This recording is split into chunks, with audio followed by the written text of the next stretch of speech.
Assalamualaikum warahmatullahi wabarakatuh. Bismillahirrahmanirrahim. Assalatu wassalamu ala rasulillah Sayyidina Muhammad ibn Abdillah. La hawla wa la quwata illa billahil aliyil azim. Rabbi israh li sadri wa yassir li amri wahlul 'uqdatam min lisani yafqahu qawli. Yang kami hormati segenap mahasantri yang senantiasa kami banggakan, marilah pada kesempatan ini kita lanjutkan pengajian kitab Khulasatul Yakin. Semoga di dalam nuansa Ramadan kali ini kita tetap diberikan oleh Allah kekuatan, perlindungan, kesehatan jasmani rohani. Oleh karena itu, mari kita baca suratul Fatihah dengan harapan ridhonya dan taufik rahmatnya kepada kita semuanya, amin. Al-Fatihah.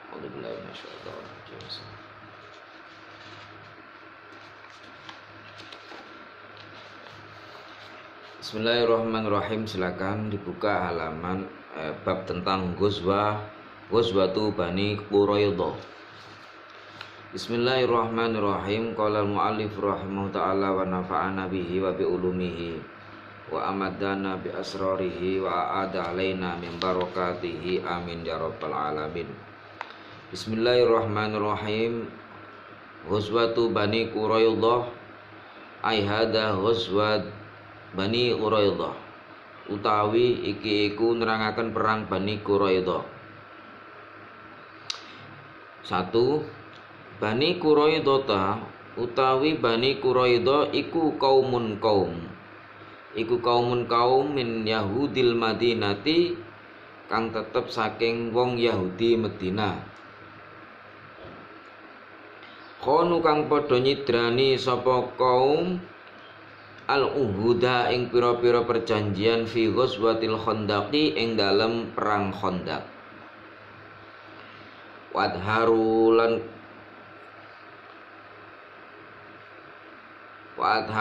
padha ngetokake sapa kaum al-adawata ing permusuhan lil muslimina maring pira-pira wong Islam kabeh. Jadi senantiasa kita kalau melihat sejarah Arab Islam, perkembangan Islam awal di Timur Tengah sampai hingga kini, terus terjadilah gencatan peperangan atau senjata. Salah satunya adalah peristiwa ketika pada era Nabi Muhammad SAW terus terjadi perang. Salah satunya adalah perang Bani Quraidah. Kemarin kita masuk dalam pembahasan perang Khandaq, sekarang kita masuk perang Bani Quraidah. Ini terus berupaya untuk mengembangkan, menyebarkan agama Islam termasuk. Ini tidak lepas dari peperangan atau gencatan senjata. Islam pada waktu itu berkembang di Arab Saudi tidak bisa kita bayangkan semulus apapun, tidak. Butuh perjuangan, butuh upaya, butuh kekuatan, usul strategi dan seterusnya untuk menghalau musuh-musuh Islam. Karena pada waktu itu memang sewajarnya untuk Islam untuk membentengi diri.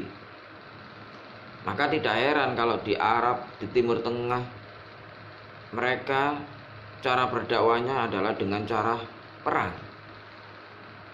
dengan cara kekuatan fisik.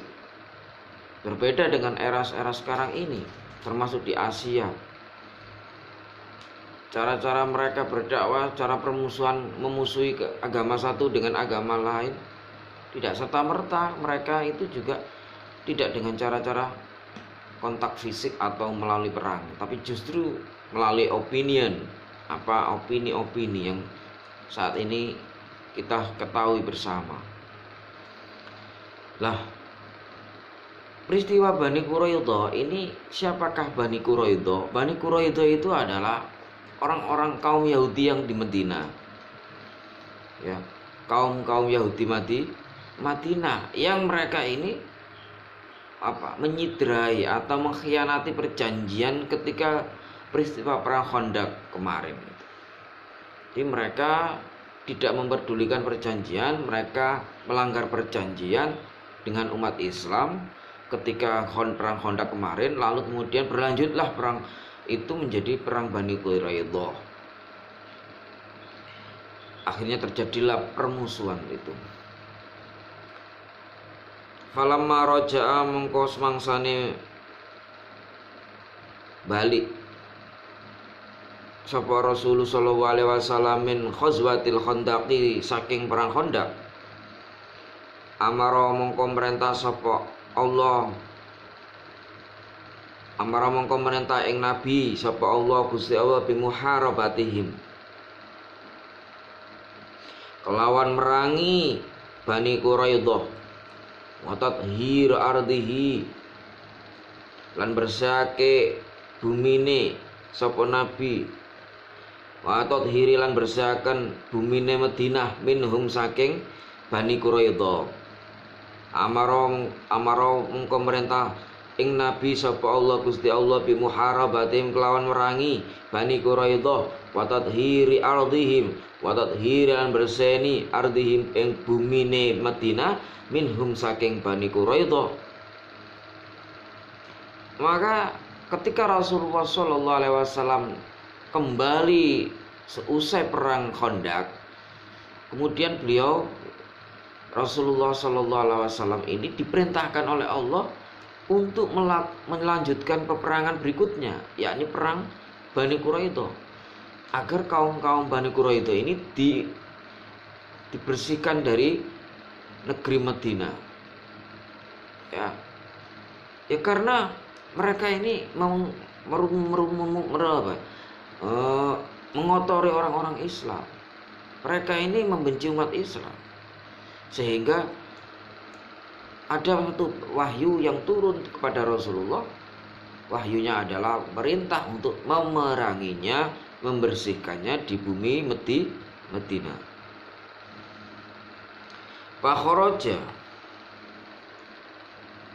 mongko metu ilaihi maring Bani Mustalik, Bani Quraidah. Wa kharaja mongko metu ilaihi maring Bani Quraidah sapa Rasul sallallahu alaihi wasallam. Rasulullah sallallahu alaihi wasallam wa ma'ahu hale tetep ing dalam sertane Rasulullah salah satu alafin utawi telu pira-pira ewu. Fahasarahu mongko ngepung sapa Rasulullah ing Quraidah khamsa wa isrina ing 5 wa isrina lan 10 alas artine 15. Apane lailatan wengine Rasulullah memerintahkan mengumpulkan seluruh bala tentaranya agar senantiasa mereka ini mengepung penduduk yang berada di pemukiman orang-orang Yahudi Madinah. Jadi orang-orang di daerah penduduk Yahudi Madinah itu diperintahkan orang Hamas anak buahnya Rasulullah diperintahkan untuk melakukan pengepungan di setiap titik-titik itu. Dibuatkan sekat-sekat untuk membatasi mereka. Itu lamanya 15 hari, 2 minggu ya, 2 mingguan. Fasallamu mongko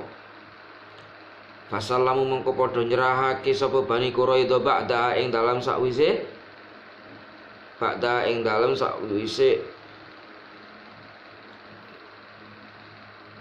selawi wengi.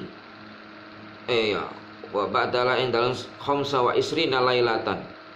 Wa hakama lan mutus wa hakama lan ngukumi alaihim ing atase Bani Quraidah. Wa hakama lan ngukumi lan hukumi alaihim ing atase Bani Quraidah sapa Sa'ad bin Mu'ad bikotlir rijali kelawan mateni pira-pira wong lanang. Wasabi nisai lan boyong pira-pira wadon. Wal duriyati lan keturunane. Wa duriyati lan keturunane. Fa amara mongko merintah sapa Rasulullah sallallahu alaihi wasallam bitang fidil hukmi kelawan nglulu